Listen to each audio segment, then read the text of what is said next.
তো আমরা এখন এসে পৌঁছালাম আমাদের জার্নির আরও একটা খুব গুরুত্বপূর্ণ রেলওয়ে স্টেশন, সেটা হচ্ছে মুজাফফরপুর জংশন রেলওয়ে স্টেশনে। আর এই স্টেশনের কোড হচ্ছে MFP। টোটাল তোমার 8খানা প্ল্যাটফর্ম আছে। আর এই স্টেশন থেকে কিন্তু ভারতবর্ষের সব জায়গায় যাওয়ার কিন্তু তোমরা ট্রেন পেয়ে যাবে, যেরকম দিল্লি, মুম্বাই, চেন্নাই, অমৃতসর, জম্মু, সব জায়গার কিন্তু যাওয়ার তোমরা ট্রেন পেয়ে যাবে।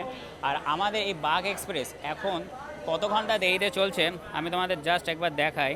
মানে ভালোই দেরিতে চলছে, মানে কি বলবো তোমাদের, এই দেখো 4 ঘন্টা 53 মিনিট, বুঝতে পারছো? এই দেখো। আর আমরা আছি এখন মুজাফফরপুর জংশন রেলওয়ে স্টেশন। আর এখানে পৌঁছানোর সময় হচ্ছে তোমার সকাল 9:55। আর এখন কটা বাজে?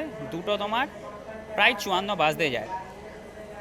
প্রায় কিন্তু আমাদের এই বাঘ এক্সপ্রেস 5 ঘন্টার মতন লেট। জানি না এই লেটটা রাত্রে মেকআপ করতে পারে কি না। আর এই হচ্ছে তোমার মুজাফফরপুর জংশন রেলওয়ে স্টেশনটা কিন্তু ভালো ভিড় রয়েছে। আর আমাদের এই বাঘ এক্সপ্রেস থেকে কিন্তু অনেক লোক নামলো, মানে বলতে পারো আমাদের এই কোচটা পুরোটাই ফাঁকা হয়ে গেল। আগে হয়তো বোর্ডিং হবে কোনো স্টেশন থেকে। যাই হোক, ছোট্ট একটা ভিডিও তোমাদের মুজাফফরপুর থেকে শেয়ার করলাম। ভিডিওটা কেমন লাগলো আমাকে তোমরা অবশ্যই কমেন্ট করে জানাবে।